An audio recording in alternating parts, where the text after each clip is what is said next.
Doctor மாட்டுக்கு எப்படி மாத்திரை உறவுகள் போற்றி பாதுகாக்கப்பட வேண்டிய இது மாதிரி ஃபாலோக்களையும் காயப்படுத்தாமலே நம்ம நியாயப்படும் பைப்பு வச்சு வேகமா ஊதுனி. டாக்டருக்கு ஒரே ஆச்சரியம், என்னப்பா ஆச்சு, மாடு எங்க?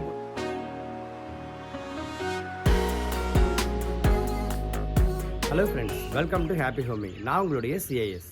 நம்ம ஏதாவது ஒரு சூழ்நிலையில் ஒரு முடிவு எடுத்திருப்போம், அதை செயல்படுத்தவும் கூட செஞ்சுருப்போம். அந்த இடத்துல மற்றவங்க அவங்களுடைய கருத்துக்களை சொல்லி அதுதான் நியாயம் அப்படின்னும் நம்ம செஞ்சது ரொம்ப தவறு அப்படிங்கிற மாதிரி வாதாடுவாங்க.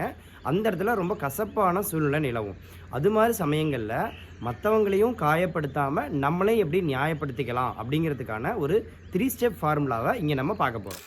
அதுக்கு முன்னாடி ஏற்கனவே ஹாப்பியாக இருக்கிற உங்களோட ஹோமை இன்னுமே ஹாப்பியாக மாற்றக்கூடிய நிறைய விஷயங்களை கொண்டு வந்து சேர்க்கக்கூடிய நம்ம ஹாப்பி ஹோமிங் சேனலை சப்ஸ்கிரைப் பண்ணிட்டீங்களாங்கிறத உறுதிப்படுத்திக்கோங்க. பண்ணிட்டீங்களா? ஓகே, ஒரு கதையிலிருந்து நம்ம ஆரம்பிக்கலாம். ஒரு மாட்டுக்கு உடம்பு சரியில்லை அப்படின்னு சொல்லிட்டு மாட்டோட உரிமையாளர் கால்நடை மருத்துவர்கிட்ட அழைச்சிட்டு போகிறாரு. கால்நடை மருத்துவர் மாட்டை முழுசாக பரிசோதனை செஞ்சுட்டு மாத்திரை கொடுத்து இந்த மாத்திரையை மாட்டுக்கு கொடுங்கன்னு சொல்லிட்டு அனுப்பிச்சிடுறாரு. மாட்டோட உரிமையாளருக்கு ஒரு டவுட்டு, டாக்டர் மாட்டுக்கு எப்படி மாத்திரை கொடுக்கறது அப்படின்னு. அதுக்கு அவர் ஒரு ஃபார்முலா சொல்லித்தராரு. ஒரு பைப் எடுத்துக்கோங்க, அந்த பைப்பில் நடுவில் மாத்திரையை வச்சுக்கோங்க, மாட்டோட வாயில் பைப்பு வச்சு வேகமாக ஊதுனீங்கன்னா மாத்திரை மாட்டோட வயிற்றுக்குள்ளே போயிடும் அப்படிங்கிறாரு. ஓகேன்னு சொல்லிட்டு மாட்டோட உரிமையாளர் மாட்டை அழைச்சிட்டு மாத்திரையை வாங்கிட்டு வீட்டுக்கு போயிடுறாரு. 2-3 நாள் கழிச்சு மாட்டோட உரிமையாளர் ரொம்ப படபடப்பா முகம்லாம் வீங்கி போய் டாக்டரை பார்க்க வராரு. டாக்டருக்கு ஒரே ஆச்சரியம், என்னப்பா ஆச்சு, மாடு எங்கே போச்சு, நீ ஏன் இப்படி மூஞ்சி வீங்கி போய் வந்திருக்கேன்னு கேட்குறாரு. அதுக்கு டாக்டர், நீங்கள் சொன்னது செஞ்சுதான் இப்படி ஆயிடுச்சுங்கிறார். சரி, நான் என்ன சொன்னேன், மாட்டுக்கு மாத்திரை தானே கொடுக்க சொன்னேன் அப்படிங்கிற. அதைத்தான் டாக்டர் கொடுக்க போனேன், இப்படி ஆயிடுச்சுங்கிற. சரி, என்ன பண்ணீங்க, பைப் எடுத்தீங்களா? எடுத்தேன் டாக்டர். மாத்திரை நடுவில் வச்சிங்களா? வச்சேன் டாக்டர். வாயை வச்சு ஊதுனீங்களா? டாக்டர், மாட்டோட வாயில வச்சு நான் ஊதலான்னு போகும்போது மாடு வேகமா ஊதிடுச்சு அப்படின்னாராம்மா. மாட்டுக்கு கொடுக்கக்கூடிய மாத்திரையை மனிதனுக்கு கொடுத்தா என்ன ஆகும்? இப்படிதான் ஆகும். இது எதுக்காக இந்த இடத்துல சொல்றோம்? ஒரு சில இடங்கள்ல ஆர்கியூமெண்ட் பண்ணும்போது பார்த்தீங்கன்னா, உறவுகள் சொல்றதை நம்ம கேட்டுக்கிட்டு நம்ம சொல்றதை அவங்க கேட்கல அப்படின்னா நம்ம ஏற்கனவே எடுத்திருக்கக்கூடிய முடிவு தவறுங்கிற மாதிரி ஆகி நமக்கே ஒரு கில்ட்டி ஃபீலிங் வந்துடும். ஐயோ, நம்ம தப்பு பண்ணிட்டோமோ அப்படிங்கிற மாதிரி நம்ம மைண்ட் ரொம்ப கஷ்டப்படக்கூடிய சூழ்நிலை கொண்டு வந்து விட்டுரும்.